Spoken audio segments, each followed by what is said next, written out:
Bueno, eh, bueno, buenas tardes a todos. Muchísimas gracias por participar.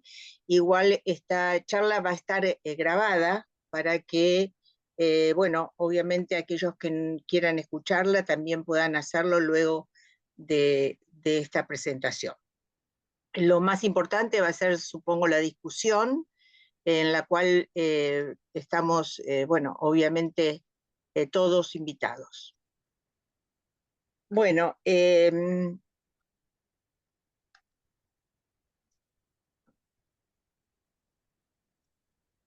está entrando gente que, bueno, estoy admitiendo. Bueno, este es el título de la charla, se ven las diapositivas, ¿no? Y se me escucha bien.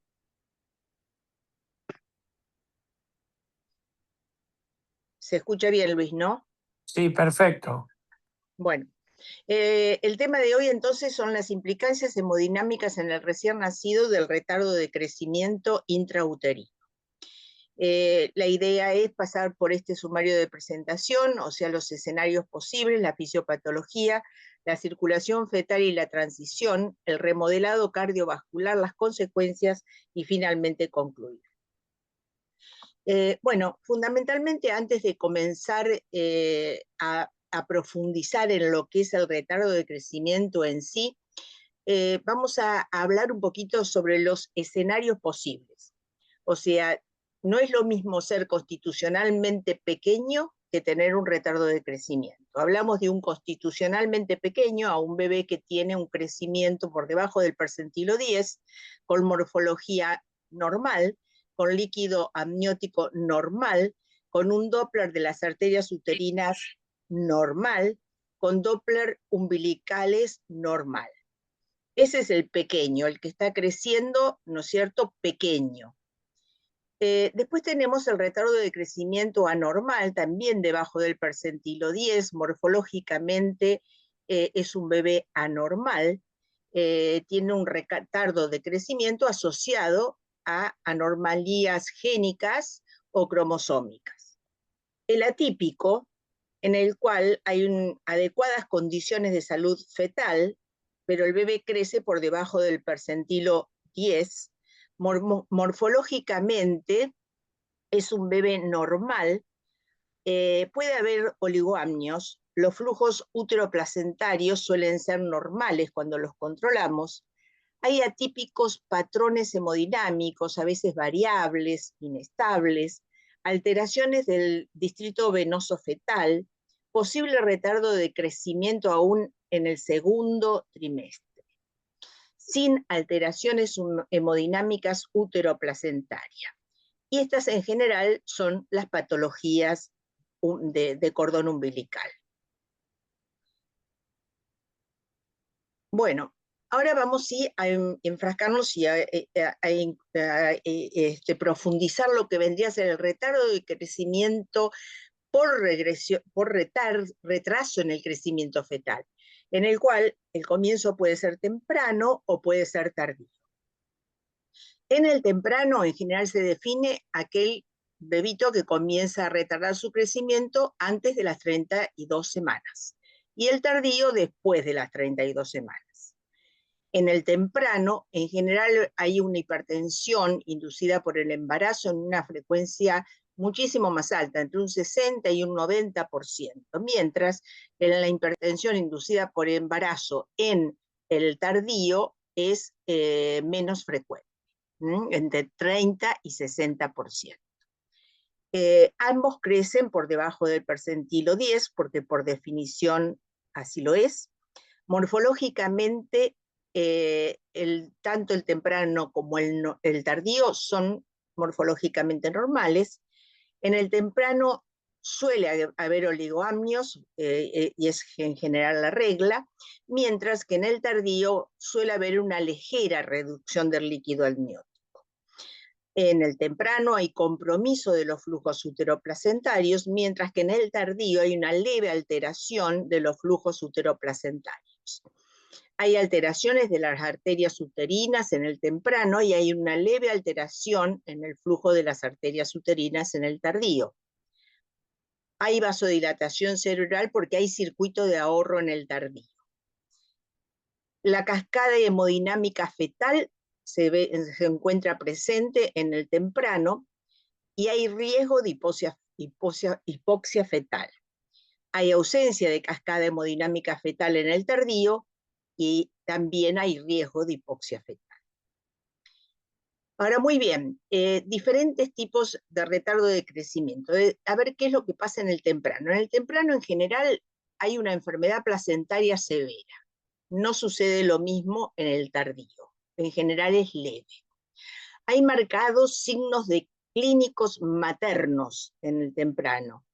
En el tardío, esos son medianos, son leves, estos signos clínicos. Hay alta tolerancia a la hipoxia fetal en el temprano. El bebé se va adaptando a la hipoxia fetal, mientras que en el tardío hay baja tolerancia a la hipoxia fetal. En general, la hipoxia fetal es severa en el temprano y es leve o mediana en el tardío. Hay cambios cardiovasculares fetales en el temprano y son raros o leves los cambios cardiovasculares fetales en el tardío. Las secuelas fetales son múltiples, son multisistémicas en el temprano, y las secuelas fetales en el tardío son de baja mortalidad, pero de alta morbilidad. En general, el temprano es de muy difícil manejo, mientras que el tardío es el diagnóstico complejo. Todos recordarán quizás esta imagen del Times de hace ya unos cuantos años, en el cual se puso esta imagen y se hablaba del impacto que tienen los 9 meses de gestación en el resto de la vida. Entonces yo tomé esta imagen para un poquito recordar qué es lo que significan los flujos fetales, que más de una vez los obstetras acuden a las unidades de cuidados intensivos haciendo comentarios sobre los flujos que están alterados, y bueno, uno tiene la obligación de saber de qué estamos hablando. Un flujo venoso umbilical es un flujo en barras, es un flujo que no es pulsátil. Solo puede ser pulsátil en las primeras 8 semanas de vida, luego se torna un flujo, si es normal, de estas características, en barra. Cuando se vuelve pulsátil, como lo estamos viendo en este registro inferior, esto es anormal. Un flujo en la arteria umbilical normal es un flujo que tiene la sístole, tiene diástole, mientras que si la diástole se encuentra ausente en la arteria umbilical o es reversa, estamos ante una situación realmente de riesgo. Perdón. En cuanto al flujo venoso, ductal venoso, en general es un flujo también bifásico con una sístole atrial que se refleja en esta melladura. Este flujo que está en la parte superior es normal, o sea, hay una impactación de la sístole, del diástole y una sístole atrial que marca una profundización en el flujo. Cuando este se hace más profundo, la sístole atrial, o se vuelve reversa, entonces estamos ante un flujo ductal venoso anormal. Con respecto a qué protocolos de manejo para los retardos de crecimiento de los fetos, ¿no es cierto?, hoy se manejan, este es uno de los protocolos del grupo de Barcelona, de Figueras y de Gratacós, que en general tiene mucha popularidad y es muy aceptado en nuestro medio. No sé cómo es en México y en Cuba, pero bueno, estos marcan que un retardo de crecimiento estadio 1 presenta una restricción biométrica severa con un índice de perfusión alterado leve. El Doppler de las arterias uterinas, umbilicales y cerebral media es anormal. Hay bajo riesgo de deterioro antes del término, aunque existe riesgo de distrés fetal intraparto. Inducción del esto sugiere a partir de las 37 semanas. El CIR tipo 2, acá el índice de pulsatividad está afectado en forma severa, entonces hay una arteria umbilical ausente en diástole, hay un monitoreo fetal que se sugiere 2 veces por semana, y hay riesgo de cesárea de urgencia en más del 50% de los casos. El CIRT estadio 3 habla de un deterioro fetal avanzado con baja sospecha de acidosis fetal. El flujo umbilical reverso en diástole con un índice de pulsatabilidad del ductus venoso mayor de 95 percentiles.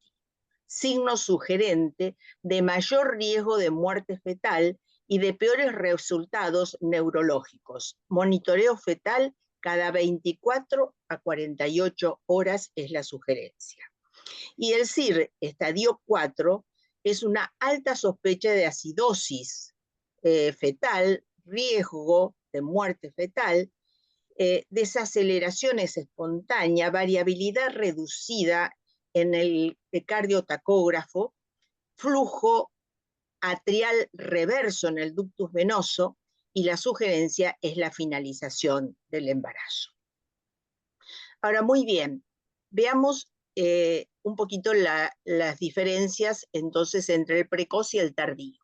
En general, el precoz, el desafío, como dijimos, es el manejo. Son chicos que están realmente afectados en su crecimiento en etapas precoces, y el manejo de todo el embarazo es complicado.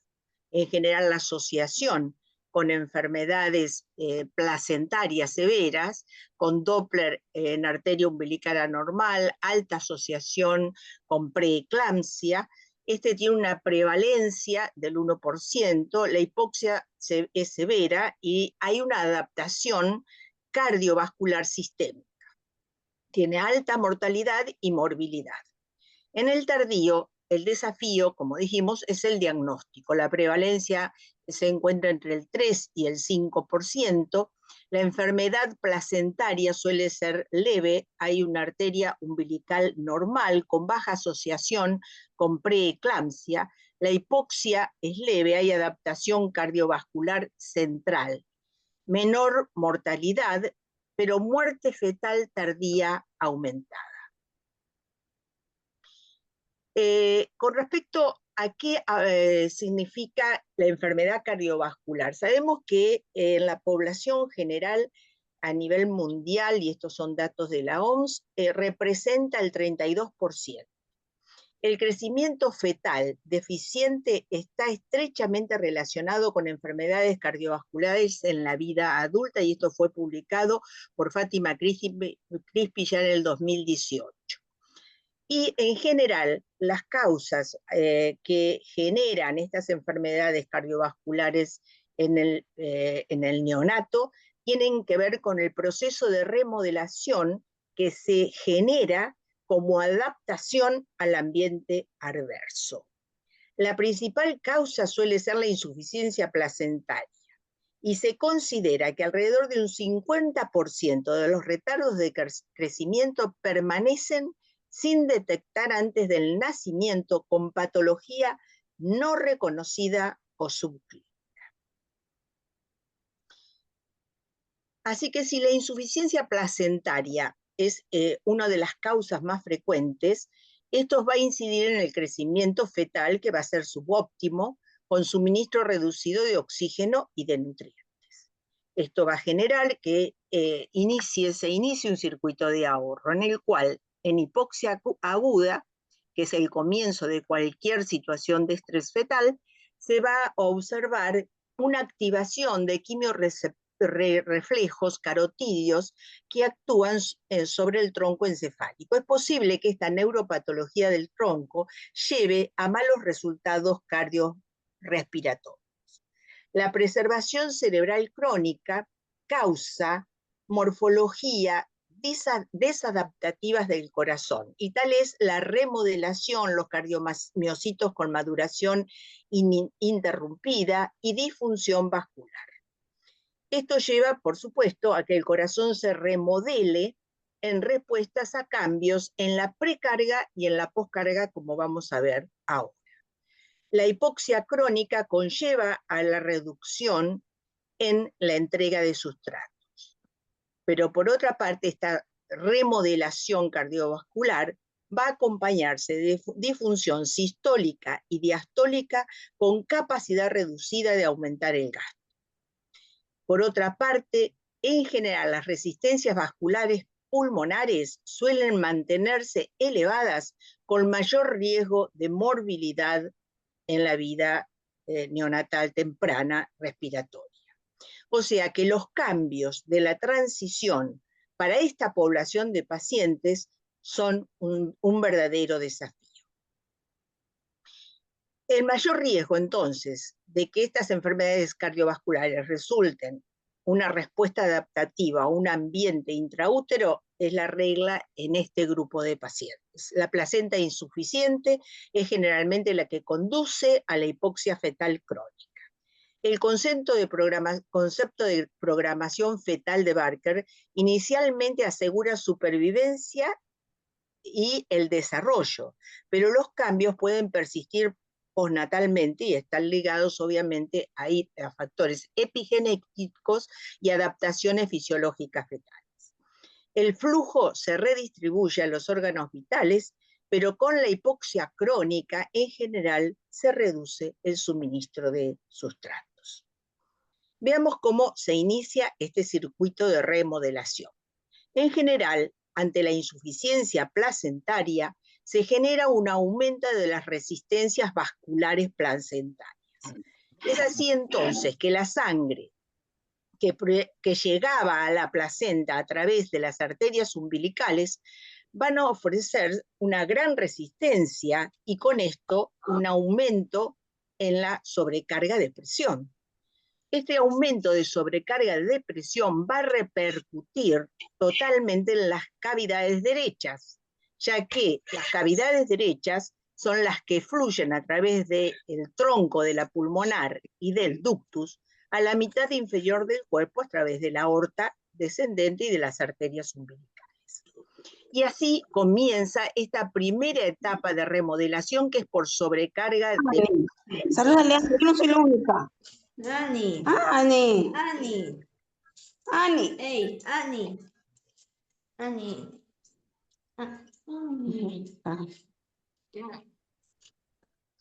Perdón, estoy silenciando porque hay alguien con él.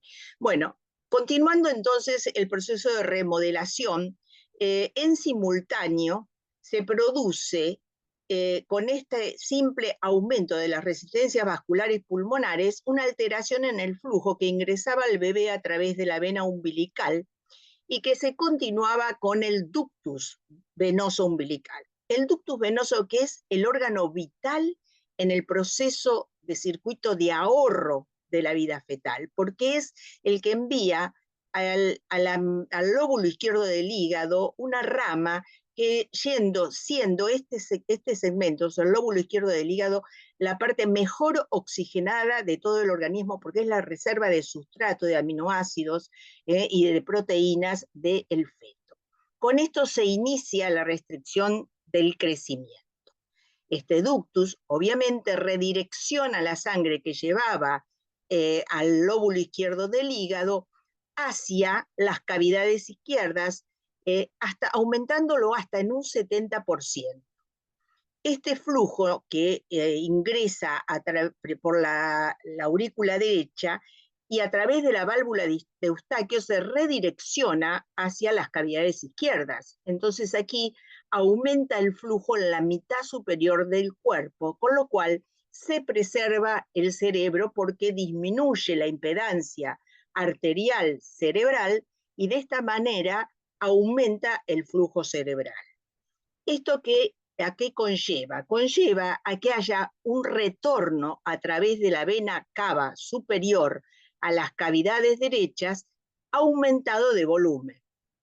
Este aumento de volumen va a incidir también en la remodelación.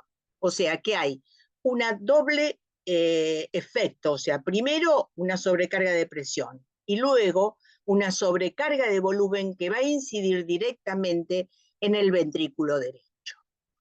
Veamos ahora cómo es este proceso de remodelación. Bueno, en una primera instancia, que es el inicio tardío, el ventrículo derecho se dilata. ¿Se dilata para qué? Para de alguna manera preservar el gasto.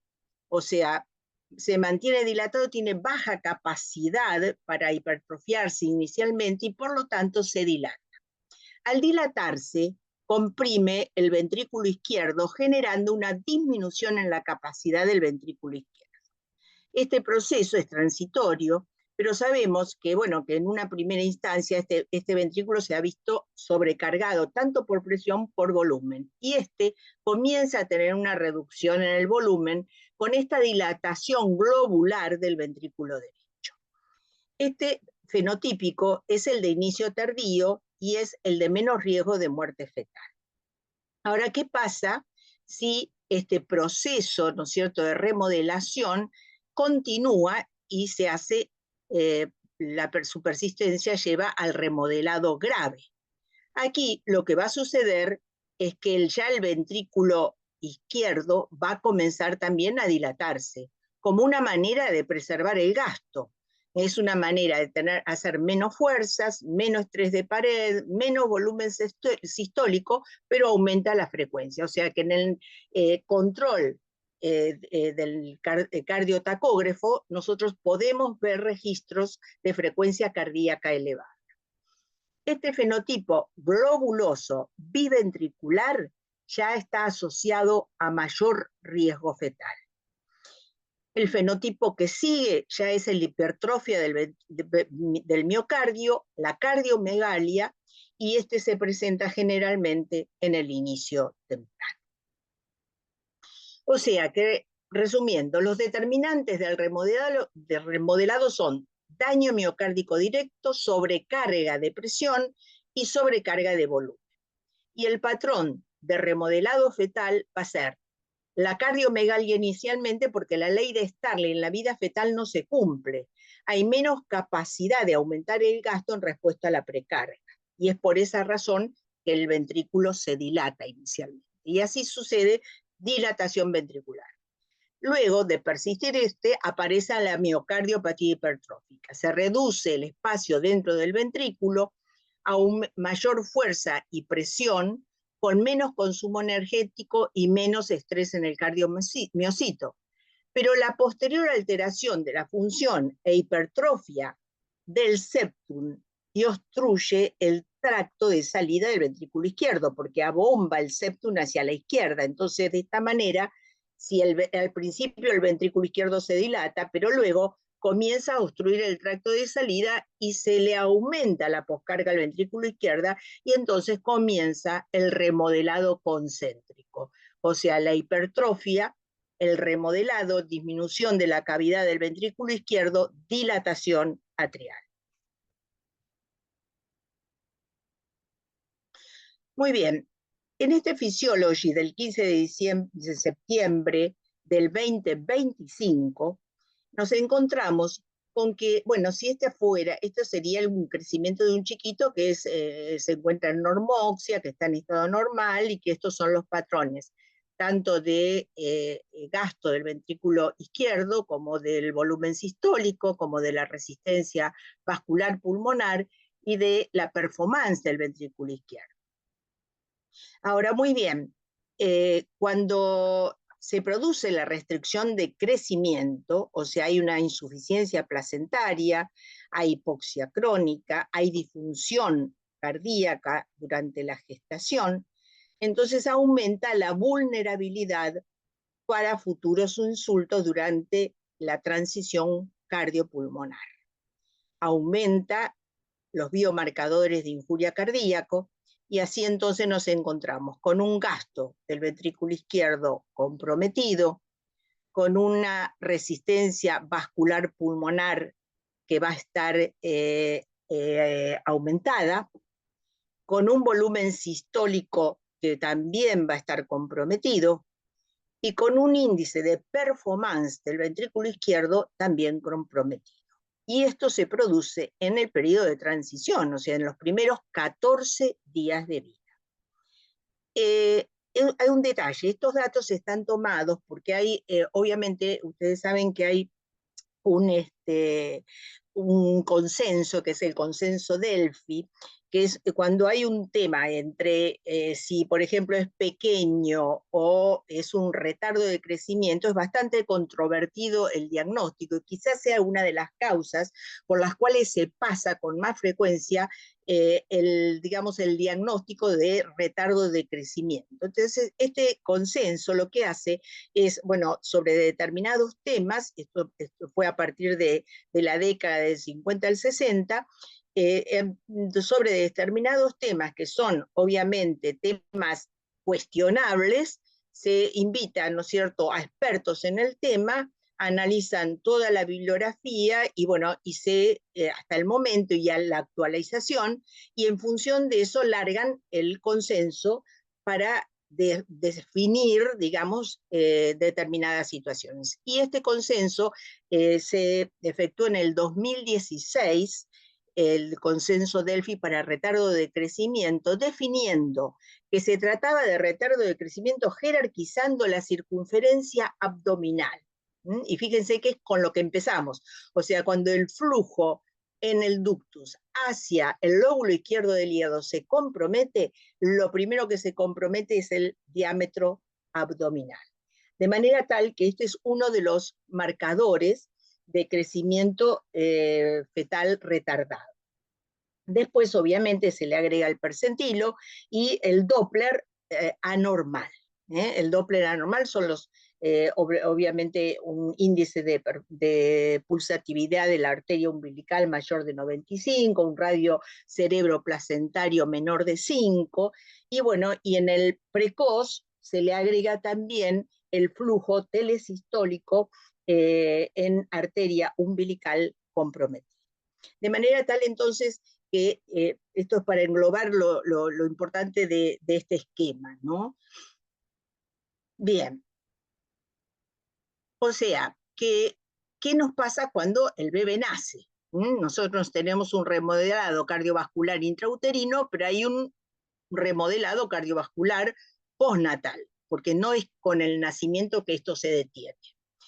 El remodelado cardíaco va a pasar por cambios en la orientación de las fibras miocárdicas, el árbol coronario va a ser anormal, hay engrosamiento de la íntima vascular, a nivel tisular se va a ver menos número de cardiomiocitos con mayor volumen, disminución de la longitud del número de la red capilar, y a nivel subcelular los sarcómeros van a estar acortados, hay reordenamiento mitocondrial y cambios en las proteínas, particularmente en la tintina. La tintina es la enzima, la proteína que une la actina y la miosina, por lo tanto es fundamental en la contractilidad.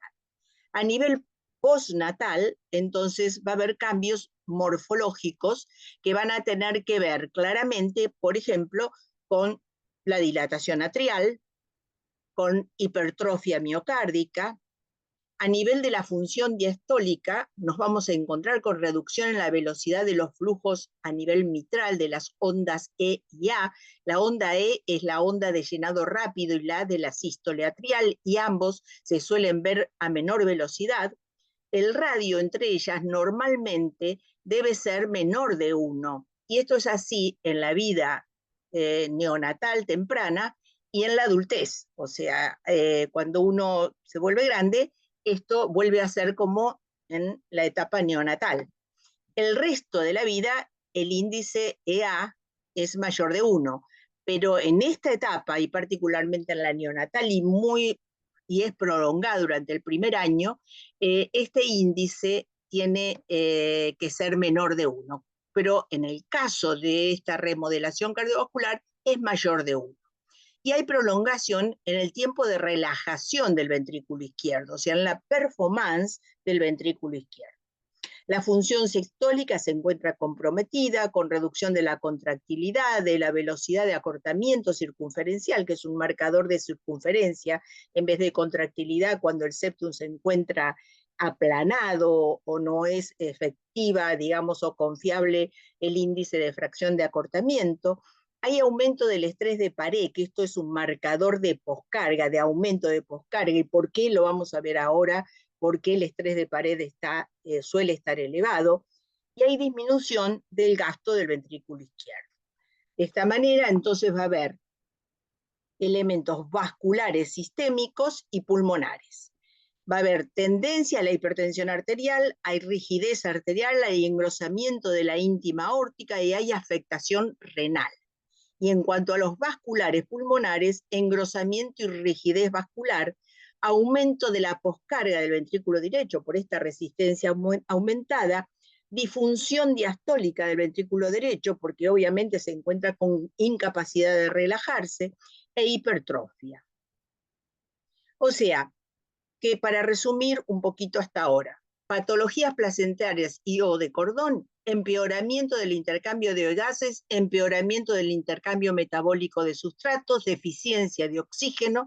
Esto conlleva a alteraciones hemodinámicas fetales, a reducción del crecimiento, y aquí se desencadena, se asocia la angiogénesis anormal.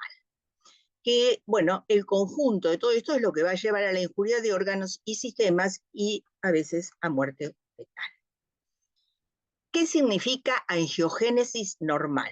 Significa que hay una reducción de los receptores del factor de crecimiento de los endotelios. O sea, que intervienen directamente en el desarrollo de los endotelios. Es lo que le da la elastina, la laxitud arteriolar. Entonces la elastina es reemplazada por colágeno. Esto aumenta el grosor de la íntima y da rigidez vascular. Y esto va a afectar tanto al ventrículo derecho como al izquierdo, porque va a afectar al pulmón y va a afectar la circulación sistémica. Se va a generar en el sistema renina-angiotensina y sus metabolitos, van a estrechar la vasculatura cardíaca y renal. Y bueno, los elementos que tenemos para evaluar esta rigidez es precisamente la ecocardiografía al nacer, donde vamos a observar aumento en la poscarga del ventrículo derecho por la afectación del ventrículo derecho, hipertrofia del ventrículo derecho, regurgitación tricúpide, disfunción del ventrículo derecho, o sea, el patrón de hipertensión pulmonar, mientras que en las cavidades izquierdas vamos a ver un remodelado miocárdico. El ventrículo izquierdo tiene la particularidad de ser el ventrículo frágil. Es el ventrículo que tiene movimientos longitudinales radiales circulares y su vaciamiento se produce con un movimiento de la base en sentido antihorario y de la punta en sentido antihorario, o sea, se enrosca sobre sí mismo para eyectar. No sucede lo mismo con el ventrículo derecho, que fundamentalmente tiene fibras longitudinales, por lo tanto eyecta más efectivamente que el ventrículo izquierdo. Esto hace entonces que este ventrículo izquierdo sea mucho más frágil al remodelado fetal, pero fundamentalmente al remodelado postnatal. Hay aumento de la poscarga del ventrículo izquierdo por todo este tema de la afectación de, digamos, y rigidez vascular, disfunción diastólica, le cuesta relajar al ventrículo, hay miocardiopatía y hay isquemia miocárdica. Entonces, en la severidad del desarrollo cardiovascular fetal, del retardo de crecimiento, entonces con pacientes que tienen crecen en el percentilo por debajo del 10, muestran una insuficiencia placentaria, comienza la remodelación vascular y cardiovascular, con incremento en la severidad del retardo de crecimiento, hay hipoxia, hay cambios morfológicos y funcionales fetales. O sea, hay menos cardiosmocitos, menos acortamiento del sarcómero, menos contractilidad, menos proteínas, más depósitos de colágenos. Y hay una contribución del sistema nervioso autónomo aumentando la presión arterial y aumentando la frecuencia cardíaca ante el estrés.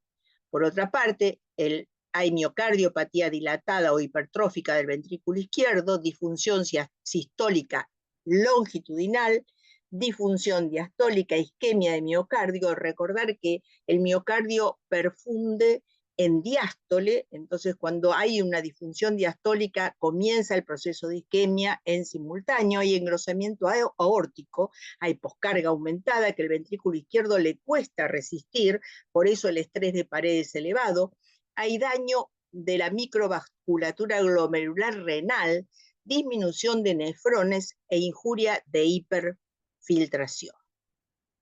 Si uno quiere evidenciarlo, por ejemplo, hoy tuvimos un pacientito en el cual vimos la rigidez, porque es un bebé que ya está con su tiempo de vida y está hipertenso arterial, entonces nos encontramos con una disfunción diastólica de la relajación, pero también en la aorta, en vez de tener la pulsatividad que debe tener normalmente, es una aorta rígida. Es una aorta que está mostrando, ¿no es cierto?, una poscarga aumentada para ese ventrículo. O sea, pasamos entonces de la vida fetal, en la cual tenemos flujos alterados, a la vida neonatal, donde hay persistencia de ciertos flujos alterados. O sea, si ha habido un circuito de ahorro, el flujo cerebral del medio puede encontrarse en estas condiciones, o disminuido o aumentado el índice de resistencia, o directamente en cero, o con diástole reversa, de manera tal que esto estaría indicando de que el circuito de ahorro falló. ¿Qué elementos entonces nosotros nos podemos valer para el diagnóstico de esa situación en la etapa postnatal? Bueno, tenemos patrones ecocardiográficos claros. Primero morfológicos, dijimos que se dilata el atrio izquierdo, entonces si yo mido el volumen del atrio izquierdo y está por encima de 1,5 mililitros por kilo, ese atrio está dilatado. Pero si a su vez se asocia con una hipertrofia miocárdica, como la que estamos viendo en esta imagen, bueno, ya se cierra el circuito. La función diastólica, como dijimos, es onda E y A del flujo comprometido, en su tamaño y en su relación. Hay una prolongación en la relajación del ventrículo izquierdo, que es el famoso TI prolongado. La onda E', si tenemos Doppler tisular, va a tener una menor velocidad. La E' en el Doppler tisular está marcando músculo comprometido. El radio entre el flujo y el músculo mayor de 18 es un gran marcador también de disfunción diastólica.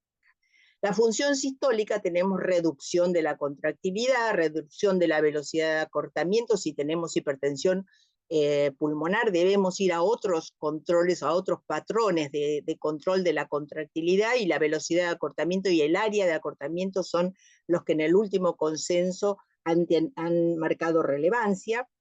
Aumento del estrés de pared como marcador de poscarga, disminución del gasto de ventrículo izquierdo, disminución de la excursión del anillo de inserción externa de la válvula mitral, a eso se le llama MAPSE, y entonces vemos un MAPSE aplanadito, como que el músculo no está pudiendo funcionar adecuadamente. Y hay también cambios vasculares, hay tendencia a la hipertensión arterial, hay rigidez arterial, como mostré, y engrosamiento en la íntima aórtica. Ahora, ¿qué pasa en la etapa postnatal con respecto al remodelamiento cardíaco como un periodo, ¿no es cierto?, como una ventana de oportunidades para la prevención temprana de la falla cardíaca? Bueno, este es un trabajo que fue publicado por el grupo de Australia, por el doctor Deval, en el 2020, y ellos se tomaron el trabajo de calcular, de acuerdo a las edades gestacionales, y percentilar la masa del ventrículo izquierdo, la masa del ventrículo derecho, y el volumen de fin de diástole, tanto del ventrículo izquierdo como del ventrículo derecho. Un trabajo interesantísimo, impresionante aparte. Así que estos son marcadores, ¿no es cierto?, bien claros que podemos utilizar en la vida neonatal. Ahora, muy bien, ¿qué pasa con el lecho vascular pulmonar? Porque dijimos que también las resistencias vasculares pulmonares estaban elevadas. Bueno, acá nos encontramos con que hay hipertrofia del ventrículo derecho, como esta imagen que vemos acá. Hay regurgitación tricuspidia, marcador, y tenemos un gradiente y nos permite calcular exactamente cuál es la resistencia vascular pulmonar, si es infrasistémica, suprasistémica. Podemos ver cómo está rectificado el septum. Si el septum está bombado, es un buen marcador de que las presiones del lado derecho están aumentadas. No así si el septum se encuentra más rectificado. La aceleración al pico de la arteria pulmonar y sobre todo el notching, que es cuando la rama ascendente del flujo de la arteria pulmonar se encuentra con estas melladuras. Esto está indicando que hay una gran resistencia al ingreso de la sangre a las cavidades, al pulmón. El otro marcador importante, ya sabemos, es los shunts. El shunt a través del foramen oval, que yunté de estas características que están diciendo que es de derecha a izquierda, es clarísimo que está hablando de una hipertensión pulmonar. Y un ductus, que en lugar de tener un flujo rojo, claro, ¿no es cierto?, que es un flujo de izquierda a derecha, es un flujo de derecha a izquierda. Esto es un gran patrón también de marcador. También el índice de relación EA en el ventrículo derecho es de marca disfunción diastólica, y el TAPSE, que vendría a ser la inserción externa de la válvula tricúspide, como era el MAPSE en la mitral, lo es el TAPSE en la tricúspide. Son todos marcadores de sobrecarga y de una hipertensión pulmonar, o sea, poscarga del ventrículo derecho comprometida. ¿Cuál es el enfoque asistencial que nosotros deberíamos dar en esta población? Bueno, como en todos los demás bebés, en lo posible el clampeo del cordón, el manejo meticuloso de identificar comorbilidades, de detección de cualquier situación que lleve al shock, pero este tema que es interesante es que en el retardo de crecimiento hay una transición diferente. Hay hipoxia, hay hipertensión pulmonar, más disfunción del ventrículo derecho, y esto persiste 3 a 5 días, con lo cual el deterioro del ventrículo derecho puede ser importante y conllevar al deterioro del ventrículo izquierdo ya afectado. El tratamiento debe ser agresivo en estas situaciones, y lo que se sugiere es el inicio del óxido nítrico temprano, sildenafilo, incluso el uso de prostanoides para tratar de liberar las resistencias vasculares pulmonares y aliviar al pulmón. Un ductus arterioso persistente de una disfunción placentaria pertenece al endotipo 2, donde, lejos de ser un ductus en barra, es un ductus bidireccional, por ejemplo, que nos permite decir que la presión pulmonar, que es el flujo inferior, se encuentra a nivel de la presión sistémica, que es el flujo superior. Y mucho peor es esta situación en la cual nos encontramos con un flujo ductal que yuntea directamente de derecha a izquierda. Esta es la situación que solemos ver en las primeras horas de vida y durante los primeros días de vida en el retardo de crecimiento intrauterino. Ahora, muy bien, ¿qué pasa con el desarrollo pulmonar antenatal? Sabemos entonces que hubieron cambios vasculares pulmonares, engrosamiento, que dijimos que el factor de crecimiento de los endotelios se encuentra activo en esta situación también para el pulmón, y esto conlleva, ¿no es cierto?, a que haya mayor movilidad a largo plazo. Fíjense que un paciente sin retardo de crecimiento a las 27 semanas desarrolla displasia broncopulmonar en un 25%, mientras que con retardo de crecimiento a la misma edad gestacional, si es moderado, 60% de incidencia, y si es severo, hasta 90%. O sea que tenemos cambios en la vasculatura pulmonar y cambios en la vasculatura sistémica. ¿Qué marcadores nosotros están hoy en la bibliografía de marcadores en sangre de cordón umbilical? Bueno, el péptido natriurético tipo B, secretado por las células ventriculares en respuesta al estrés fetal, puede ser uno de los marcadores. El segmento N-terminal del péptido natriurético atrial, también en la fracción B, y el NT-pro BNP aumenta proporcionalmente a la gravedad del estrés. El NT-pro-A NP correlaciona con empeoramiento del Doppler arterial umbilical. La troponina I y T aunque hay variabilidad entre los estudios, también puede ser un marcador en el cordón umbilical de que este bebé está severamente afectado. Sin embargo, hay resultados variables con respecto a este marcador que es la troponina I y la T, que la usamos frecuentemente en el neonato, ¿no es cierto?, con sospecha de isquemia. Quizás sea porque hay menor sensibilidad en sangre de cordón. Bueno, estas son publicaciones de las cuales hemos sacado estos datos. Ahora, ¿qué mecanismos entonces están vinculados a la restricción del crecimiento fetal que puedan inducir a enfermedades no transmisibles?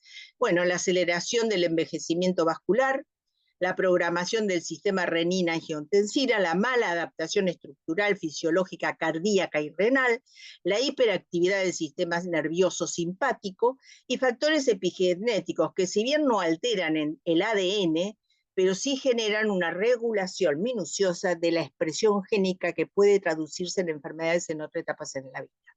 Y entre ellas está, por ejemplo, en el interrogatorio, hoy en día es muy importante preguntar enfermedades coronarias en la familia, porque hay un genotipo en la cual se relaciona con factores epigenéticos que pueden condicionar a que estos bebés tengan mayor sensibilidad a la isquemia. Es así entonces, bueno, que cuáles son las consecuencias a largo plazo, la disfunción endotelial temprana, donde hay disminución de la disponibilidad de óxido nítrico, disminución de la enzima de la óxido nítrico sintetasa, hay estrés oxidativo, senectud vascular, factores epigenéticos, disfunción de los progenitores endoteliales y, por supuesto, aumento de las morbilidades.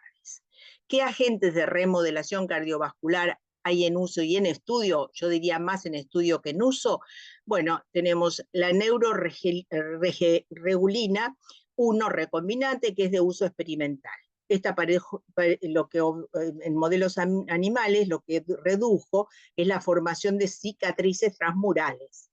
Los sensibilizadores del calcio, bueno, el levosimendan, que se usa muchísimo en la recuperación cardiovascular, es una caricia, dice, el otro día la escuché decir a la doctora Cook, para el miocardio, porque mejora la contractilidad miocárdica sin aumentar el consumo de oxígeno. Y probablemente tenga algún lugar dentro de los remodeladores, aunque todavía no hay suficiente evidencia. Inhibidores de la fosfodiesterasa y péptidos natriuréticos, hipomilrinona, el péptido natriurético, reducen la poscarga y mejoran la función diastólica. La milrinona sí es una droga que solemos utilizar cuando encontramos un compromiso diastólico y de la relajación comprometido. Sistema renina-angiotensina, compuesto de angio y alamandina, tienen beneficios en remodelación y función del ventrículo izquierdo, pero están todavía en etapa experimental. Moduladores de la actividad transcripcional y transduccional en estudios moduladores farmacéuticos que actúan a nivel génico, pero para tratar la hipertrofia miocárdica en neonatos. Pero bueno, todo esto son la mayoría están en experimentación animal. Con respecto a las consecuencias, bueno, sabemos que a corto plazo el retardo de crecimiento va acompañado frecuentemente con asfixia, con depresión neonatal, con hemorragia intraventricular, leucomalacia, acidosis, convulsiones, hipotonía, y policitemia, mayor ingreso a las unidades de cuidados intensivos con las consecuencias que tiene la asistencia respiratoria, mayor incidencia de enterocolitis, isquemia, disfunción cardiovascular. A largo plazo, estos pacientes tienen un retardo en el crecimiento físico, en el coeficiente intelectual, hay aumento del síndrome metabólico, hay aumento de la enfermedad cardiovascular, aumento de la enfermedad pulmonar crónica y aumento de la insuficiencia renal. Y en la etapa adulta, esto se traduce en diabetes, dislipemias, hipertensión arterial, enfermedades cardiovasculares, hipertensión pulmonar e insuficiencia renal.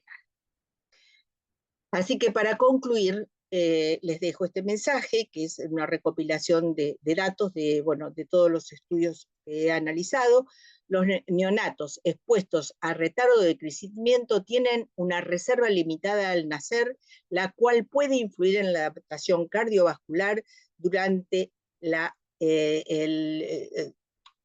durante la alta demanda del periodo de transición y predisponer a subsecuente compromiso cardiovascular pulmonar renal y del neurodesarrollo. Es recomendable el control de los cambios hemodinámicos de la transición, así como de la función cardíaca en el periodo neonatal. Hay cambios morfológicos, cardíacos y disfunción miocárdica subclínica, los cuales resultan en alteración del patrón de adaptación cardiovascular al nacer. La crónica de privación de sustrato se asocia con un proceso de mala adaptación que puede persistir con efectos negativos en el sistema cardiovascular. El control estricto de la presión arterial y su repercusión en la función ventricular izquierda es recomendable. Medición de la resistencia vascular pulmonar, desarrollo de hipertensión pulmonar en displasia broncopulmonar. Todo paciente que está con requerimiento prolongado de oxígeno debemos tener particular vigilancia de la presión arterial, porque son los que desarrollan disfunción diastólica y suele ser la causa de la muerte súbita en etapas tempranas de la vida neonatal o digamos, de los primeros meses de vida. El desarrollo de programas de control y medidas de prevención en pacientes de riesgo potencial de enfermedades cardiovasculares y sistémicas estaría indicado en esta población. Así que bueno, les dejo esta imagen porque de alguna manera tomamos conciencia, ¿no es cierto?, que estos 9 meses en los cuales resultan este tipo de niños o niños más grandes, bueno, cuánto impactan, ¿no es cierto?, a lo largo de la vida. Y esto es responsabilidad conjunta de quienes manejamos el recién nacido, pero también en conjunto con obstetricia, ¿no? Y por eso la perinatología es fundamental en el desarrollo y en el cuidado de estos pacientes. Así que bueno, acá con esto cerramos y les dejo abierta la discusión, las preguntas y todo lo que ustedes quieran aportar.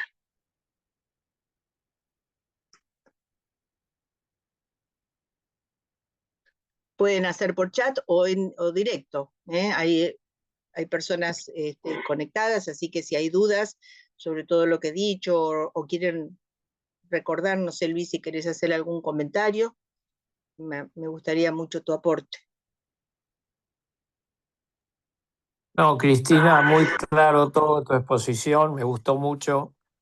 Te quería preguntar si tenés, has encontrado bibliografía sobre, en este tipo de población, si alguien evaluó el tema de la ligadura de cordón temprana.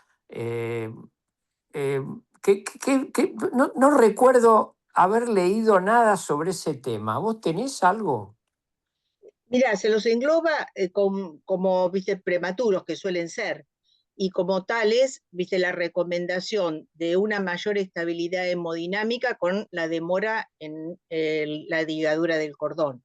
O sea, básicamente estos chicos son muy sensibles a los cambios hemodinámicos porque tienen muy baja reserva, tanto del ventrículo derecho como del ventrículo izquierdo, a la poscarga y al estrés. Y por lo tanto, asegurarles un volumen adecuado, y la ligadura de cordón es el modo más fisiológico de mantenerlo. Así que está dentro de los estándares de tratamiento, viste, que yo mencioné en cuanto a la asistencia, ¿no? O sea, ligadura demorada de cordón. Me imaginé, pero no, como no recuerdo haber visto evaluaciones concretas sobre eso o algo, te preguntaba por si había algo que vos hubieras leído No específico, Luis. específicamente. No he encontrado, ¿Cómo? no específico, no específicamente. O sea, sino como parte del grupo de pacientes prematuros con retardo de crecimiento. Está bien. Doctora, ¿cómo está? Hola, Iván, ¿cómo estás? Pues ¿Cómo van acá por allá? un saludo desde México. Muchas felicidades, doctora, siempre sus pláticas muy agradables y muy llenas de conocimiento para nosotros. Nosotros sí hemos visto muchos de retardo de crecimiento intrauterino que que ginecología o algunos colegas pediatras neonatólogos no los toman tan pensando que son normales, que no tienen ningún problema hablando del nivel cardíaco, y nosotros al hacerles el eco, ya les hemos hecho ecos de control, o sea, como si fuera de cajón, así como somos el ultrasonido transfontanelar, a los bebés con retardo en el crecimiento intrauterino, a las 48 horas les hacemos el eco funcional. Y si encontramos diferentes disfunción diastólica, sí lo hemos encontrado frecuente, y una hipertensión pulmonar no aguda, pero una hipertensión pulmonar como una situación que no agrede tanto al bebé, pero que sí a la larga va a requerir un tratamiento. Asimismo, sí vemos que estos bebés tienen más morbilidad, no mortalidad, sino más morbilidad a nivel hemodinámico. Hemos batallado mucho con estos pacientes a nivel hemodinámico. Nosotros sí usamos mucho el levosimendan acá, doctora. Bueno, no en México, realmente creo que soy el único o de los únicos que lo usa, el levosimendan. De hecho, ahorita tenemos un bebecito, no en retardo en crecimiento, es un bebé con hipoxia y una hipertensión pulmonar severa, y le pusimos milrinone y ahorita estamos con levosimendan con muy buenos resultados. De igual manera, yo le pasaré cómo lo ponemos y cómo lo hemos usado. Nos ha dado muy buenos resultados. Lamentablemente es caro, pero nos ha dado buenos resultados. Y de lo que comentaban del conducto, digo, del cordón, sí, creo que hay una publicación ahí del doctor Saetian y de McNamara, creo, que ellos dicen que sí, que en estos bebés cuando les pinza no tardío, cuando no hacen un pinzamiento no tardío, pues, disminuye la precarga eh, derecha, ¿verdad? Y esto les repercute hemodinámicamente en ellos que ya tienen una cierta disfunción diastólica. Pero eso es lo que creo que comentaron muy pequeño el comentario ahí en un artículo que también igual se lo comparto, que viene Por cambios favor. hemodinámicos con el pinzamiento tardío de cordón. No lo especifican, pero parece ser que ellos sí consideran de tener un pinzamiento tardío en estos pacientes con prematuros en general, no lo ponen como retardo en el crecimiento. Eso es lo que yo tenía entendido, que eran Sí, prematuros en general, en entre los general. cuales estaban incluidos también los retardos de crecimiento. Sí, El levosimendan, el tema que a uno le da cierto temor, es la larga vida media que tiene, que incluso es mucho mayor que la milrinona. Y uno a veces, viste, en pacientes que hacen insuficiencia renal y demás, estaría, viste, parcialmente contraindicada, particularmente la milrinona, ¿no? Porque se excretan por orina. Entonces, creo que sí. la precaución ahí, porque no es que duran 24 horas, dura varios días. Y durante ese tiempo el efecto del levosimendan persiste. Claro, Entonces, por bueno, eso lo dejamos nada más, doctora, 72 horas y después lo suspendemos. O sí. sea, no lo dejamos Pero más tiempo. seguramente el efecto continúa Sí, durante claro. bastante más tiempo, ¿no? Sí, por eso no es, la recomendación es que si lo usan o lo usamos nosotros, no más de 72 horas. Es O que en sea, sería el general, límite. en principio, todas las drogas, digamos, hemodinámicas, debieran usarse el tiempo que se necesitan. Claro, Uno más de una vez asiste a situaciones en las cuales el paciente se mejoró con la droga y sigue. Si uno le ha controlado, ha tenido la oportunidad de controlarlo ecográficamente y ha respondido al tratamiento, empezar, por supuesto, el descenso para poder suspenderla tempranamente. Porque, sí, digamos, doctor. ninguna de estas drogas hay evidencia suficiente en toda la bibliografía, ¿no es cierto?, de respuestas, porque las poblaciones son muy variadas, porque no Claro, es lo mismo ser prematuro chiquito que ser prematuro adecuado, no es lo mismo ser un retardo de crecimiento asociado a una corioamnionitis o un recién nacido con corio o con un estrés fetal o con una hipoxia de distintas características. Entonces las drogas actúan diferente y los receptores se alteran en los pacientes. Por lo tanto, los tratamientos deben individualizar. Y lo que estamos buscando con el uso de herramientas que contribuyan a los diagnósticos, como es el ultrasonido, es a ajustar mucho más la indicación. Y Claro, tratar de ser más cautos con el uso de los sinotrópicos y de drogas que pueden afectar severamente pacientes que ya están afectados. sí, doctora, realmente nosotros hacemos el eco, como usted bien lo dice, y lo usamos solo en pacientes que nos estén dando datos de falla ventricular izquierda, Mm, en ellos sí. nada más. Si no tienen falla No, está bien. ventricular Es que izquierda, en general es la indicación. Y el sí, tema en hipertensión pulmonar, en el retardo de crecimiento, ¿ustedes hacen una vigilancia después de las 48 horas, me dijiste, o sí. dentro de las 48 horas? Si no tiene manifestaciones clínicas, si el bebé no tiene una descompensación, a las 48 horas. Pero si tiene antes si el bebé se tiene que intubar, si el bebé tiene que estar colocación de catéter o algún problema hemodinámico, eso lo hacemos antes, lo hacemos a las 24 horas.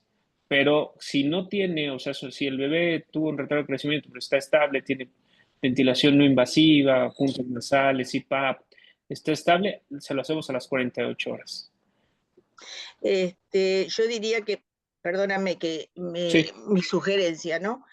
sí, Creo que se pierden un tiempo de vigilancia, porque la hipertensión y los datos de hipertensión son precoces.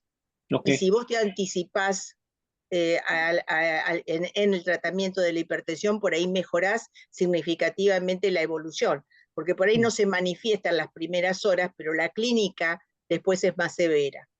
de acuerdo. Entonces, ¿sugiere Y mejor puede ser, tomarlo a las 24 horas, doctora? igual que el ductus, todo eso debe controlarse, porque son digamos, elementos que uno, bueno, dispone el Claro, ultrasonido. claro.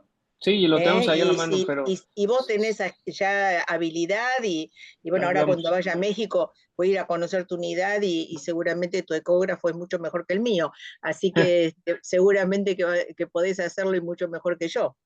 Con todo gusto, ¿Eh? doctora, la tenemos aquí, ya la conocemos y bienvenida y cuando esté aquí, muchas gracias, va a conocer la unidad y también pues la pasearemos por ahí. Muchas gracias, doctora. Estoy aquí al contacto y Gracias. gracias por la Vos invitación a sabés esta charla. que este tema fue sugerido porque hicimos una encuesta entre todos los Mm, participantes de la red y fue sugerido el tema retardo de crecimiento. Hay varios otros que vamos a ir tratando para discutir, porque este es el sentido de esta red, o sea que entre los distintos países, distintos lugares de nuestro propio país, se pueda hablar y analizar situaciones que nos preocupan a todos y qué aporte le da el ultrasonido, ¿no es cierto?, en la claro. evaluación. Esto fue muy fuertemente sugerido por Cuba, por la doctora Amarí Yumal, que debes estar por ahí, ¿no, Amarí? Porque tenía algunas dificultades de conexión. No sé si estás, Amarí, porque estaba que se Estoy le cortó. aquí, estoy. Lo Ah, que pasa bueno, es aunque que he no te tenido problemas vea, con la conectividad. me imagino, podés hablar. Contame, ¿qué te pareció vos que tanto sugeriste el tema del retardo de crecimiento, ¿no? ¿Con qué fuerza? Y porque a ustedes les preocupa mucho. Si querés acá la video, así no se te congela la imagen, y habla, que igual te escuchamos.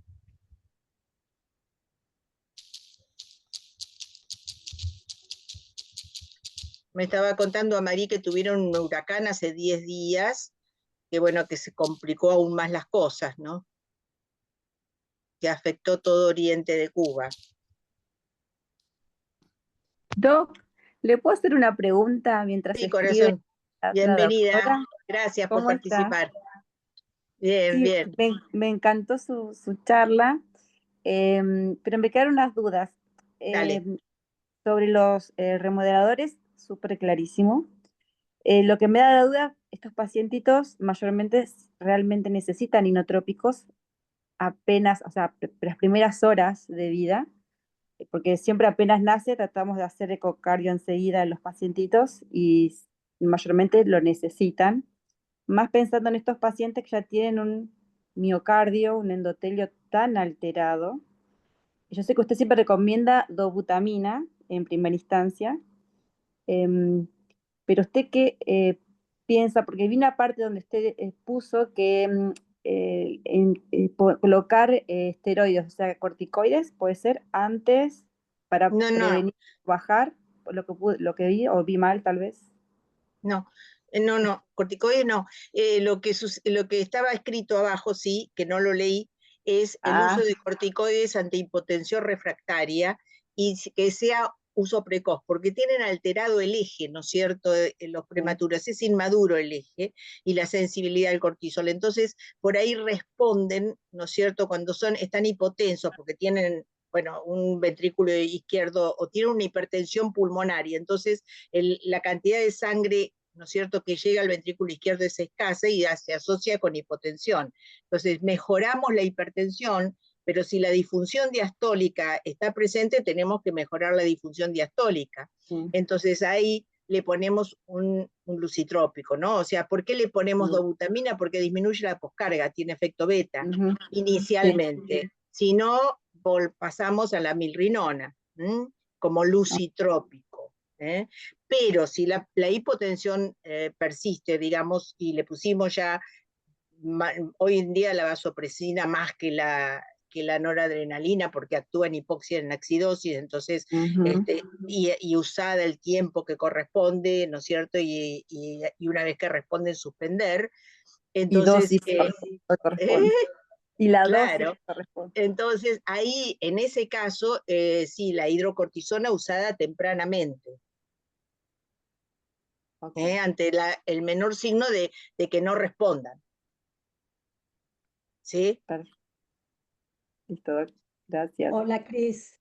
Hola, Vivi, ¿cómo estás? Bien, excelente siempre tu charla y sobre todo de estos bebés que son con retardo de crecimiento intrauterino, que es súper importante a futuro, ¿no? Porque lo que genera a nivel cardíaco después como antecedente para estos pacientes. Eh, yo te quería hacer una pregunta. Por ejemplo, viste que siempre, bueno, estos chiquitos que tienen indicación de milrinona, siempre tenemos miedo que nos baje en estos chicos que incluso en las primeras horas se encuentran hipotensos, nos bajen aún más la presión. Entonces cuesta ponerla a la milrinona dentro de los primeros días de vida. Vos ahí, ¿cómo nos dirías que manejemos, en este caso, en estos pacientes que tienen indicación de milrinona, el tema de la presión? Mira, en primer lugar, viste, hay que ver, viste, que la presión tiene dos componentes, ¿no? Flujo y Sí. resistencia. Entonces, determinar si la disfunción es diastólica, lo más probable es que la hipotensión tenga que ver con la falta de flujo en la circulación. Entonces, ahí tiene indicación precisa la milrinona. Ahora, si tenemos las resistencias bajas, que puede ser la situación de una disfunción diastólica con hipertensión pulmonar, por ejemplo, entonces en esa situación, ¿viste? Por supuesto que uno le pone primero milrinona y vigila, porque a veces no es suficiente. A veces ese chico viene con esta rigidez vascular, ¿no es cierto?, porque viene con estrés previo, y entonces en esos pacientes, entonces por ahí necesitas aumentar la resistencia. Pero sí, la mirrinona es el lucitrópico por excelencia, ¿no? Sí. Es el que indicado en disfunción diastólica. Y el levosimendan, que viste, bueno, como dijo nuestro colega de México, viste, realmente actúa de otra manera, porque es un sensibilizador de los canales de calcio y actúa realmente. Quienes lo usan dicen que ya empieza a haber bibliografía en neonatología que tenemos que empezar a analizar. Doctora, nosotros ahí en pacientes, ahí como dice la colega, como ponemos milrinona y si hay un problema de vasodilatación periférico, pues a veces agregamos dopamina, doctora, como coadyuvante, ¿verdad? Sí. O lo que se Vos sabés que requiera. yo le tengo un poco de alergia a la dopamina, no la quiero Sí, mucho. sí, sí, sí hay mucha gente y mucha controversia que, de hecho, tal vez estábamos nosotros viendo si es dopa o adrena una mejor honor en algún dato, ¿no? Pero como usted bien Yo lo digo dice, Claro, que en primera Es, instancia noradrenalina, si necesitas agregar algo, y si en sí, segunda instancia vasopresina, y si no responde ahí corticoides tempranos, en esta claro. población en particular. Sí, pues nos guiamos ahí, dependiendo de qué es lo que necesita el paciente, no como receta de cocina, sino ver qué le beneficia más, si la Es que es adrena o la así, nore, es una dependiendo mucho. individualidad, cada paciente es una individualidad, exactamente. Sería un buen tema posterior hablar de aminas, como un tema principal guiados con ecocardiografía. Hemos visto nosotros a veces esto del eco nos ayuda muchísimo, gracias a usted, doctora, a sus enseñanzas, pero le ponemos ahí las aminas y el neonatólogo puede tomarle en 5 o 10 minutos un control y vemos hasta la acción, se ve inmediatamente cómo están actuando algunas de los inotrópicos o los inotrópicos los que usamos. Y Totalmente, bueno, totalmente. está muy bien, pero eso es lo que nosotros usamos. Y sí, estamos ahí ahorita entre dopamina y nore, estamos ahí bien buscando, pero bueno, esperemos que le La, ayudemos con esto. la dopamina la siento como una droga un poco traicionera, donde uno, Sí, claro, porque depende mucho de los receptores, se habla que a bajas dosis perfunden mejor el riñón, no está del todo demostrado, pero cuál es la dosis en la cual empieza a aumentar las resistencias no está claro en esta población de pacientes. claro, nada más que mucha gente le tiene mucho miedo a la nore y a la adrena porque, bueno, acá en México cuando ponemos adrena piensan que ya está muy grave, entonces, como psicológicamente les hace mucho ruido, pero bueno, son cuestiones que poco a Nosotros poco también, vamos la adrena, cambiando. la adrena no la usamos de rutina, sino en paciente que está realmente en una situación crítica. Y la adrena también es mucho dosis respuesta del bebé y también entre más dosis más altas se convierte más en vasoconstrictor, da un poquito de elevación de lactato, de hiperglicemia, entonces Exacto, también tiene claro, sus, da sus trastornos condiciones. metabólicos. Y en Claro, esta población, que son ya chicos prematuros y con retardo de crecimiento, con más razón. de acuerdo, pues ahí con mi comentario para apoyar a la doctora. Gracias. Bueno, a ver si a Marí pudo conectarse. ¿Te podemos escuchar a Marí? Estabas tratando de tener conectividad. A lo mejor dejó un mensaje, no sé. Sí, acá está. Bueno, le gustó la charla en nuestros elementos de fisiopatología que nos hacen entender mejor los trastornos de transición en estos pacientes. Aunque he tenido problemas con la conexión, no me parece que esta charla es esencial estudiarla con detenimiento. Magnífico debate. Bueno, muchas gracias a Marí.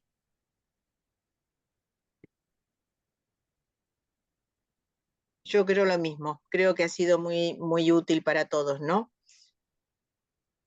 Bueno, Sixto está Excelente charla, contando Cris. que le gustó, ¿eh? Excelente charla, como siempre.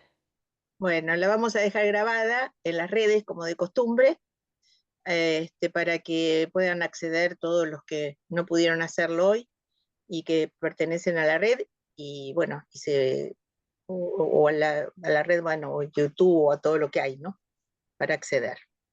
Así Ahí que te bueno, pone, ahí te puso a Marí que lamenta no poder interactuar.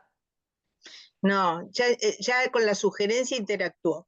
Y aparte es una persona muy inquieta que lleva la bandera de la ecocardiografía y del focus neonatal en Cuba. Realmente es muy valioso su trabajo. Yo la destaco, la quiero aparte como persona y como profesional. Así que mis felicitaciones a Marí, vos sabés cuánto te aprecio y te valoro. Un fuerte abrazo desde acá y gracias por estar presente. Bueno, gracias a todos. Creo que no hay más preguntas. ¿Hay alguna otra? Vivi, ya que estás de asistente mía. No, ¿no? No, no hay ninguna más. Para la próxima te nombro asistente para que vayas, Yo te leo las este, preguntas. lees la pregunta si aceptás el ingreso de la gente. Bueno, Perfecto. Bueno, Cris, bárbaro. gracias, Buenísimo. gracias, Listo. gracias. Chao, A chao. vos, a vos, a todos, muchas gracias por participar y bueno, nos vemos en la próxima. Pueden sugerir temas y los investigamos y después los discutimos.